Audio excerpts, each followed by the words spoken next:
Mensagem do dia, com o pastor Marcelo Gomes. Abra sua Bíblia comigo no Evangelho de Marcos, capítulo de número 9. Nós vamos ler a partir do verso de número 2.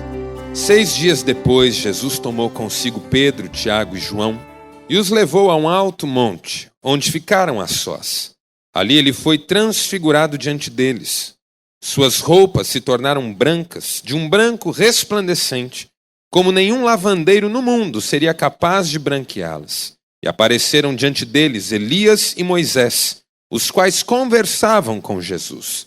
Então Pedro disse a Jesus: Mestre, é bom estarmos aqui. Façamos 3 tendas, uma para ti, uma para Moisés e uma para Elias. E ele não sabia o que dizer, pois estavam apavorados. A seguir apareceu uma nuvem e os envolveu, e dela saiu uma voz que disse: Este é o meu filho amado, ouçam-no. Repentinamente, quando olharam ao redor, não viram mais ninguém a não ser Jesus. Enquanto desciam do monte, Jesus lhes ordenou que não contassem a ninguém o que tinham visto, até que o Filho do Homem tivesse ressuscitado dos mortos. Eles guardaram o assunto apenas entre si, discutindo o que significaria ressuscitar dos mortos. E lhe perguntaram: por que os mestres da lei dizem que é necessário que Elias venha primeiro? Jesus respondeu: de fato, Elias vem primeiro e restaura todas as coisas.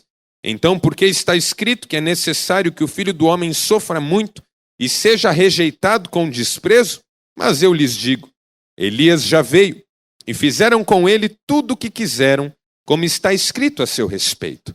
Quando chegaram onde estavam os outros discípulos, viram uma grande multidão ao redor deles e os mestres da lei discutindo com eles. Logo que todo o povo viu Jesus, ficou muito surpreso e correu para saudá-lo. Perguntou Jesus: o que vocês estão discutindo? Um homem no meio da multidão respondeu: Mestre, eu te trouxe o meu filho, que está com um espírito que o impede de falar. Onde quer que o apanhe, joga-o no chão. Ele espuma pela boca, range os dentes e fica rígido.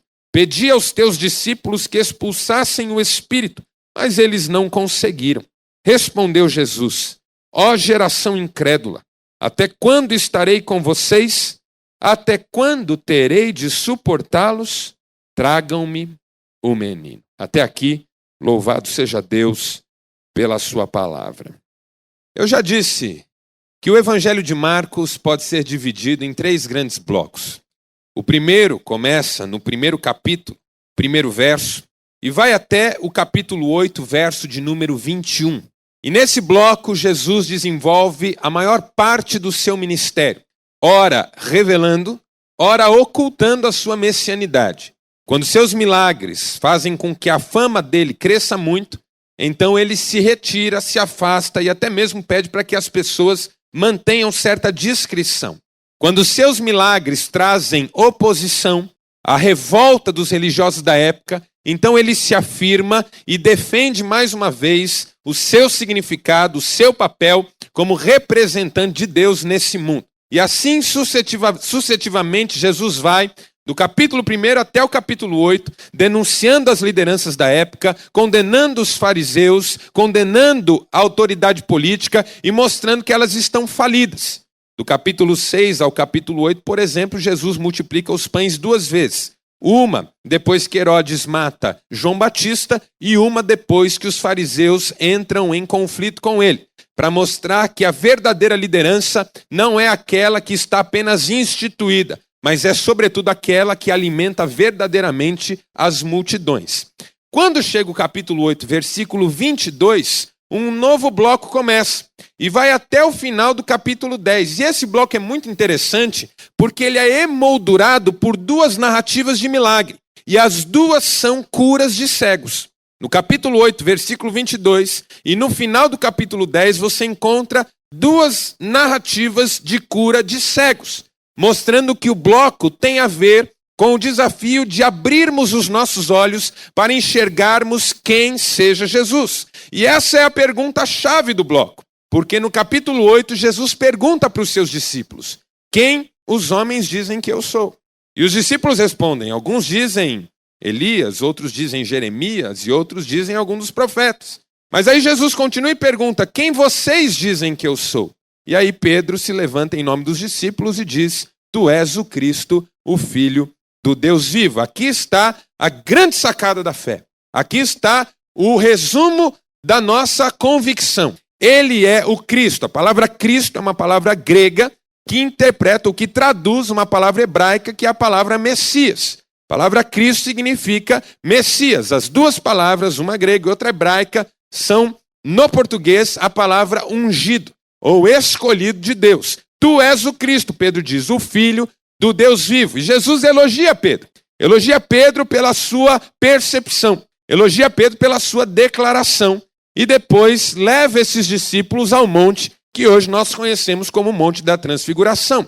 Quando então o capítulo 10 termina com essa outra cura de cego, finalizando então essa perspectiva dos olhos que devem se abrir, entra o capítulo 11 e o último bloco do Evangelho de Marcos, no qual Jesus entra em Jerusalém e entra em Jerusalém apenas para morrer. Marcos capítulo 11, Jesus entra em Jerusalém e a partir de então ele não faz mais nenhum milagre, não realiza mais nenhuma cura, ali ele entra para morrer. Jerusalém, Jerusalém, que matas os teus profetas. Quantas vezes quis eu ajuntar-te debaixo das minhas asas como a galinha junta os seus pintinhos, mas não quisestes. Essa é mais ou menos a estrutura do Evangelho, para mostrar para você que o texto que nós lemos está nessa dinâmica da revelação. Jesus nos desafiando a enxergarmos e a visualizarmos quem de fato ele era. Ele é o Cristo, o Filho do Deus vivo, e ele resplandece diante dos seus discípulos. Aqui está a primeira cena do nosso texto. Jesus resplandecente. O seu rosto brilha, assim como o rosto de Moisés brilhava quando Moisés descia do monte. Na verdade, o rosto de Moisés brilhava por um tempo, e logo ele deveria cobrir o rosto para que os israelitas não percebessem que aquele brilho estava desvanecendo. O brilho no rosto de Jesus faz lembrar Moisés. O brilho no rosto de Jesus faz lembrar essa liderança que Moisés tinha sobre o povo. O fato de ter sido Moisés um escolhido de Deus e Jesus é o servo de Deus, o servo sofredor, aquele que vem trazer salvação para a humanidade. As vestes de Jesus brilham. Nessa primeira cena, as vestes dele brilham. São brancas como a neve. Nenhum lavandeiro no mundo seria capaz de deixar uma roupa tão branca como a roupa que Jesus tinha naquele momento. Os discípulos podiam ver isso, reconhecer isso, a pureza espiritual de Jesus, a impecabilidade de Jesus, a correção moral de Jesus, a maneira como Jesus estava vivendo na intimidade do seu Pai, o fato de Jesus ser a realização mais absoluta de toda a vontade de Deus. Isso está diante dos olhos dos discípulos e isso está diante dos olhos da igreja hoje. Essa é também a primeira cena na vida da igreja. Nós também somos chamados a ver Jesus resplandecendo diante dos nossos olhos. Amém, irmãos? Ele resplandece. A sua luz nos ilumina. No Salmo 37, a Bíblia diz: olharam para ele e foram iluminados, e os seus rostos não serão confundidos. É a ideia de vermos o brilho de Deus e esse brilho impactar as nossas vidas de uma maneira extraordinária. O crente é crente porque o brilho de Cristo resplandeceu diante dos seus olhos. Não é uma questão de informação, é uma questão de revelação. Na primeira cena, a revelação é o centro, é o foco. É com ele que nós temos um compromisso. Ele brilha diante dos nossos olhos, resplandece e nós o reconhecemos. Nunca ninguém jamais viu a Deus, diz a palavra, em João capítulo 1. Mas o Filho unigênito, que está no seio do Pai, nolo revelou. E vimos a sua glória. Glória como do unigênito do Pai. Filipe diz para Jesus: mestre, mostra-nos o Pai, e isso já nos basta. E Jesus diz: Filipe, há quanto tempo estou convosco, e ainda não me conheceis? Quem me vê a mim, vê o Pai. Jesus resplandecendo diante dos nossos olhos. E esse resplandecimento como um motivo de alegria. Porque na primeira cena, Jesus resplandece e os discípulos ficam como que extasiados naquele momento. Não há como não se render, não há como não perceber, não há como permanecer indiferente. Os discípulos se sentem absolutamente bem. Veja o que Pedro diz: mestre, é bom estarmos aqui. Vamos fazer tendas. E Pedro sempre foi uma figura tão solícita, não é? Meiga, doce, desinteressada. Nós fazemos uma tenda para ti, uma para Moisés, uma para Elias, e nós ficamos de fora, não tem problema. Vamos morar aqui. Há um contentamento. Quando o texto que eu li na minha versão diz que Pedro disse isso porque não sabia o que dizer e eles estavam todos apavorados, a tradução aqui, apavorado, não é a melhor tradução. A melhor tradução seria impressionado. Todos estavam impressionados. Eles não sabiam o que dizer. Pedro quebrou o silêncio. Pedro era impulsivo, era sanguíneo. Você sabe que há 4 tipos de temperamentos, não sabe? Sanguíneo, melancólico, colérico e fleumático. O fleumático sou eu. É aquele sujeito que diz assim, vai bater, vai bater, vai bater, vai bater. E bate mesmo. O sujeito não é capaz de levantar e parar a porta. O colérico é o explosivo. É aquele que toma uma fechada no trânsito e esquece que é crente. O melancólico é o pessimista. Ah, isso aí não vai dar não.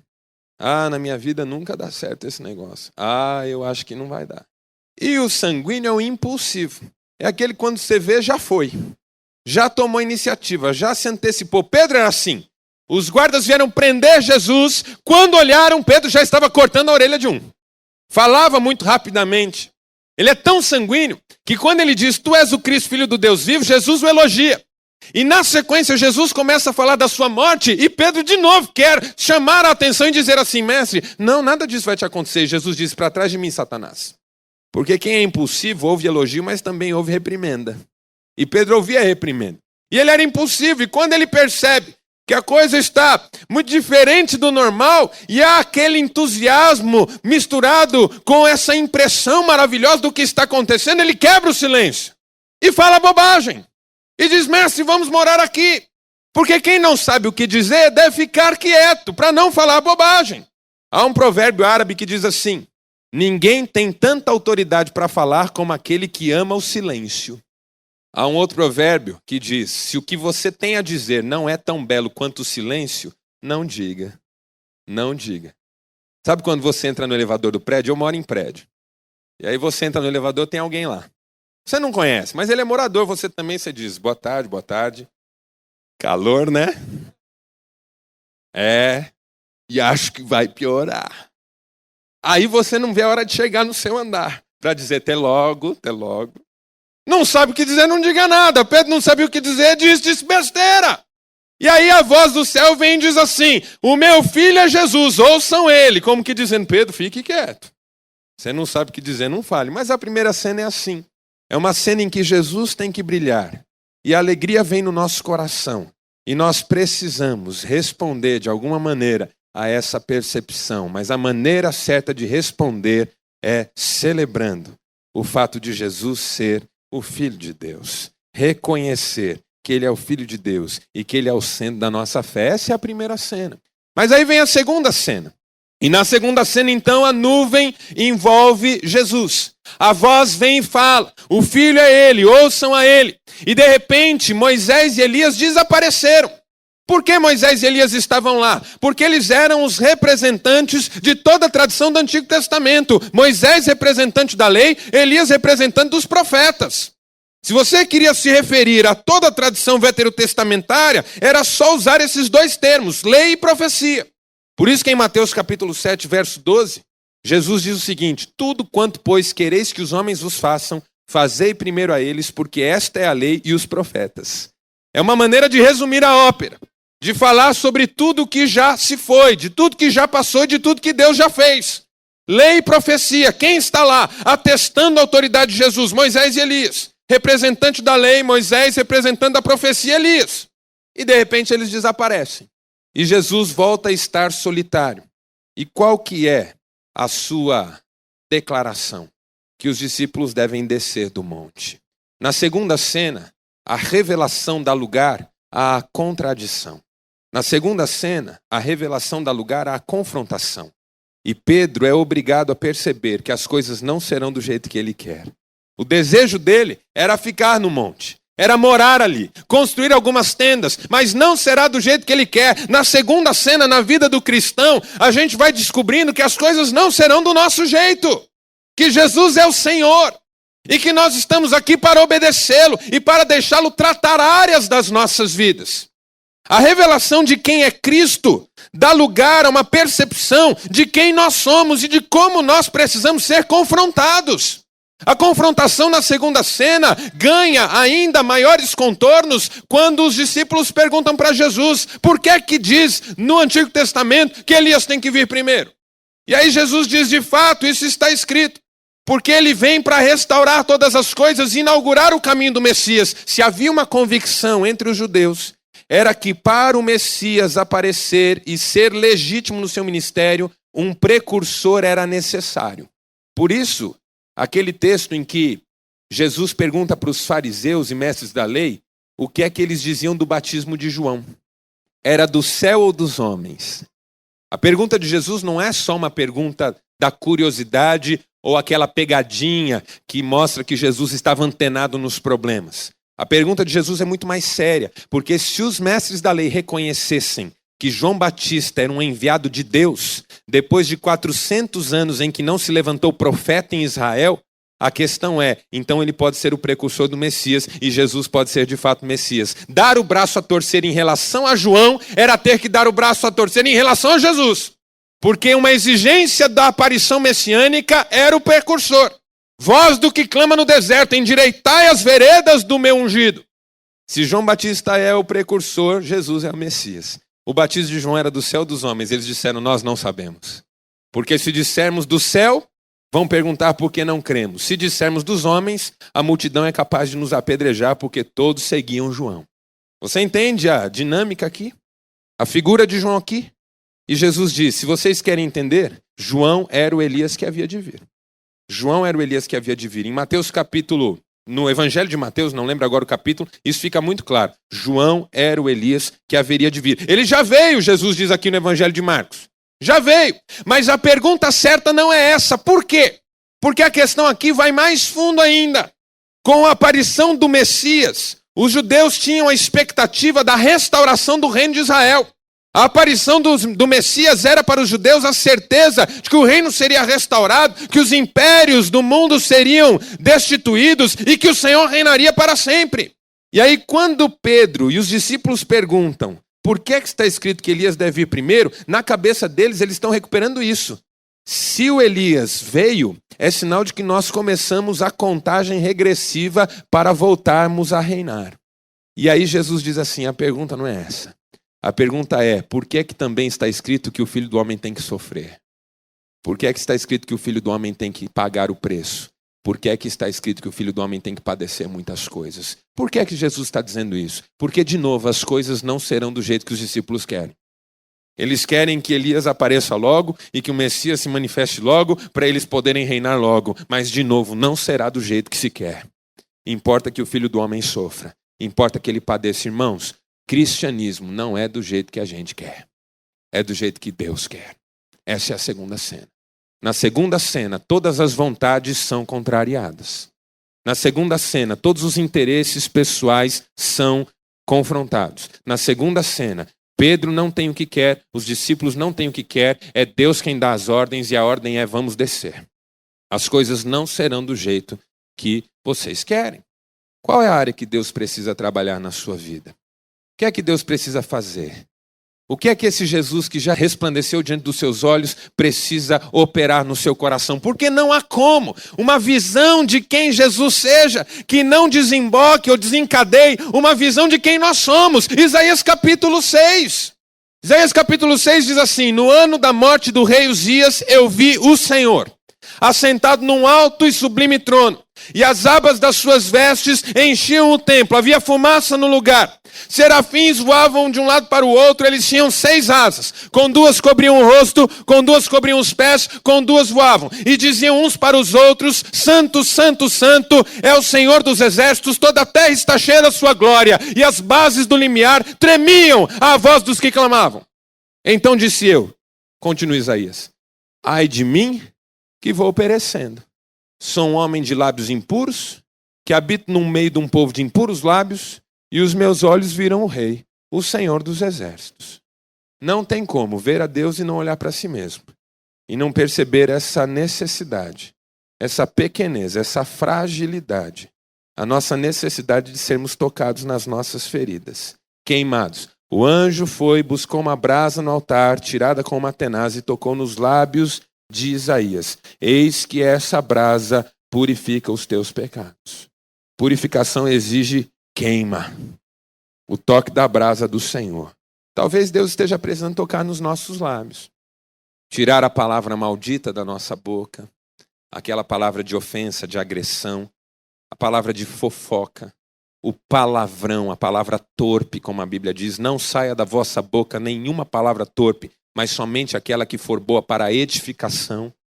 Talvez Deus precise queimar sentimentos em nós. Talvez Deus precise queimar incredulidade em nós. Deus precisa nos confrontar, isso eu sei.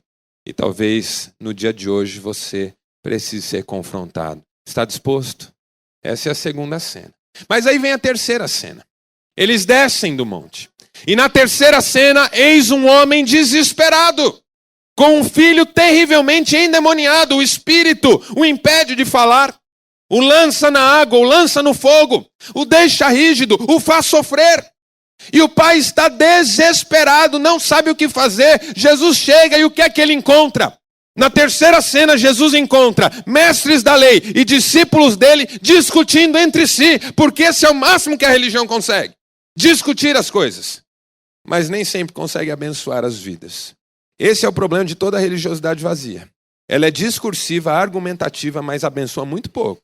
Não abençoa ninguém, não sara ninguém, não trata ninguém, não transforma ninguém. E Jesus veio buscar e salvar o que está perdido. E ele veio para dar vida e vida em abundância. E ele veio para transformar os nossos corações. E ele veio para realizar milagres na nossa casa. E nós cremos nisso. Nós cremos no poder do Senhor.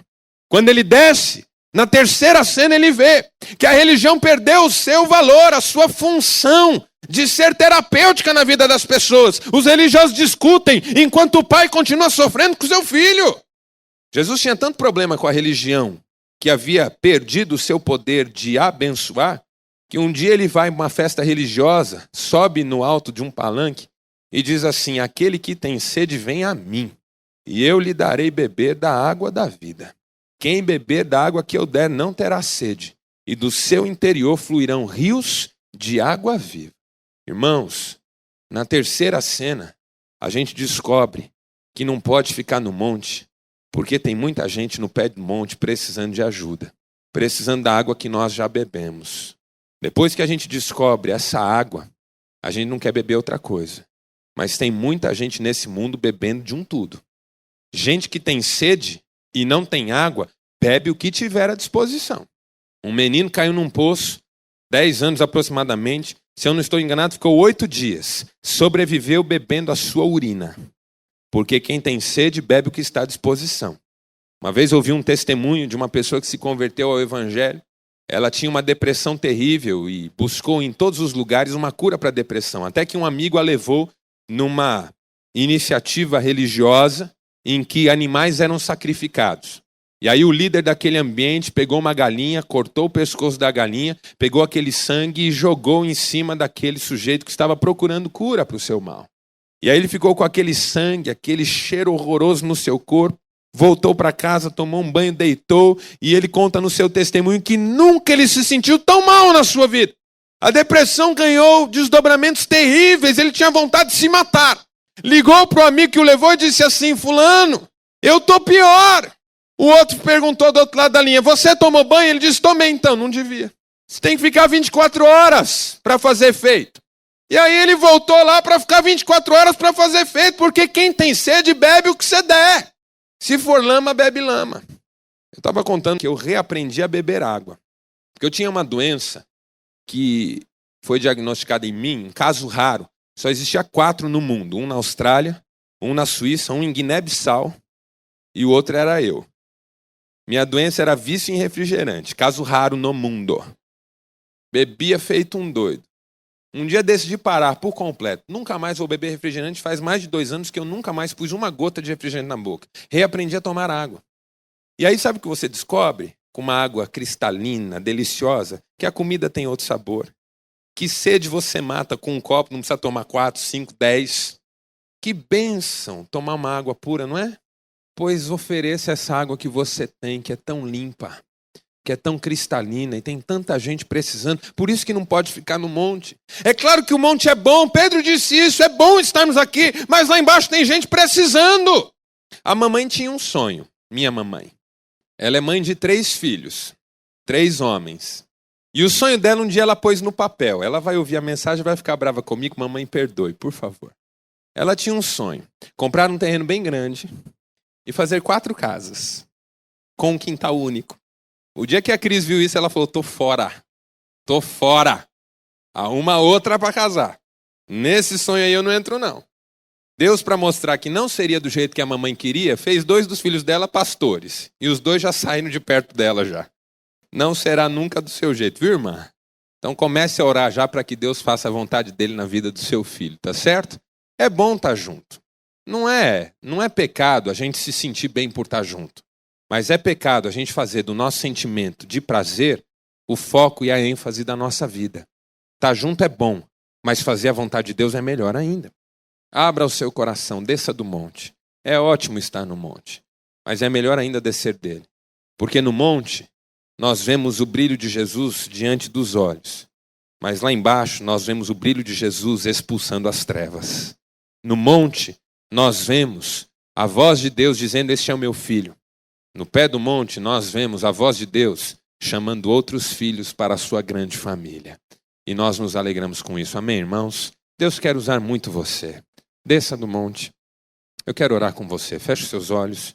Nós vamos orar. Senhor Deus, Pai amado, Deus da glória, Senhor nosso, misericordioso, amoroso, bom, que bom ouvirmos a Tua palavra. Que bênção podermos ser confrontados, desafiados, consolados, alimentados, abençoados pela Tua palavra. Que maravilha podermos sentir a nossa sede saciada e as nossas necessidades supridas pela Tua palavra. Tua palavra que é mais doce do que o mel, Tua palavra que é mais valiosa do que o ouro, muito ouro fino, Teus decretos desejáveis, Tuas ordenanças todas justas, Tua lei perfeita. Que maravilha podermos conviver com a extraordinária palavra do Senhor. De forma que a nossa oração agora, ó Deus, é para que o Senhor nos ajude a colocar em prática a Tua palavra. Tua palavra precisa descer ao nosso coração, às nossas entranhas, fazer com que todo o nosso organismo viva uma nova dinâmica em função da Tua palavra e que a nossa vida glorifique o Teu nome, Senhor, o nome do Teu Filho Jesus, para que as pessoas olhem para nós e consigam perceber em nós, nas nossas vidas, esses ensinamentos da Tua palavra. Fica conosco, ó Deus. Obrigado por esta hora. Nós louvamos o Teu nome, em nome de Jesus Cristo. Amém.